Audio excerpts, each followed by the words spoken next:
5 étapes pour aimer et s'ouvrir à nouveau.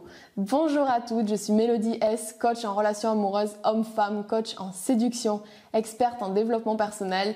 Et si c'est la première fois que vous regardez une de mes vidéos, déjà je vous souhaite la bienvenue. Je vous invite à vous abonner à la chaîne et à activer les notifications parce que vous venez de tomber sur une mine d'or de bons conseils en amour pour trouver l'homme qui vous correspond ou vivre une vie de célibataire de dingue. Je voudrais commencer cette vidéo avec une citation d'André Lorde qui nous dit que cette visibilité qui nous rend le plus vulnérables est aussi la source de notre force. Donc vous allez voir que cette citation au fur et à mesure de la vidéo va être plus claire. C'est sûr que c'est terrifiant de s'ouvrir de nouveau à une nouvelle personne, surtout si on a été blessé durant le processus d'avant. Alors on y va direct, le premier point ça va être d'avoir de nouveaux rendez-vous avec de nouveaux hommes. Ce que je vous invite à faire, c'est de diminuer un tout petit peu vos attentes sur le long terme pour tout simplement retrouver le goût des connexions spontanées et immédiates avec des hommes. Le deuxième point, c'est de parler de ce que vous aimez sans sarcasme ou allusion. En gros, parlez de ce que vous aimez sérieusement. Descendez pas les activités que vous faites ou les passions que vous avez avec de l'humour, avec du sarcasme. Si vous aimez quelque chose, si vous êtes passionné par quelque chose, vous devez le mettre en avant. Et si ce mec-là, ça lui plaît pas, qu'il s'en aille. Il y en a un autre qui va prendre sa place et qui, lui, aimera cette partie de vous.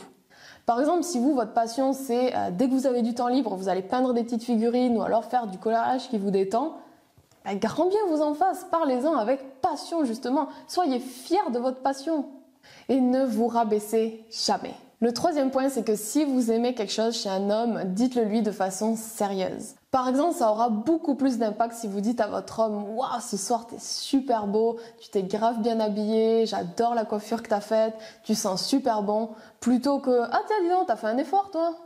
Ensuite, parlez de vos points faibles, mais ne rendez pas ça dramatique, ne parlez pas de vos grosses anxiétés, parlez de ce qui vous rend humaine. Par exemple, en soirée, vous n'êtes pas hyper à l'aise. Par exemple, à ce rendez-vous avec cet homme-là, vous n'êtes pas hyper à l'aise. Montrez tout simplement que vous n'êtes pas un robot à cet homme-là. Et le cinquième point qui est vraiment important, c'est aller à votre rythme. C'est ok de vouloir y aller à votre rythme, de vouloir y aller étape par étape. Par contre, c'est pas une raison pour couper une connexion dès que vous avez un petit peu peur. Et à l'inverse, n'allez pas non plus dans une relation tête baissée sans réfléchir. Donc, pour vous aimer et vous ouvrir de nouveau, allez à de nouveaux rendez-vous avec de nouveaux hommes.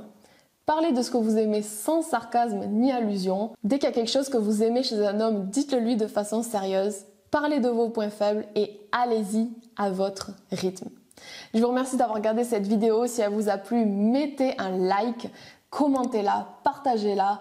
Nous, on se retrouve dans une prochaine vidéo et d'ici là, prenez soin de vous. Ciao, ciao!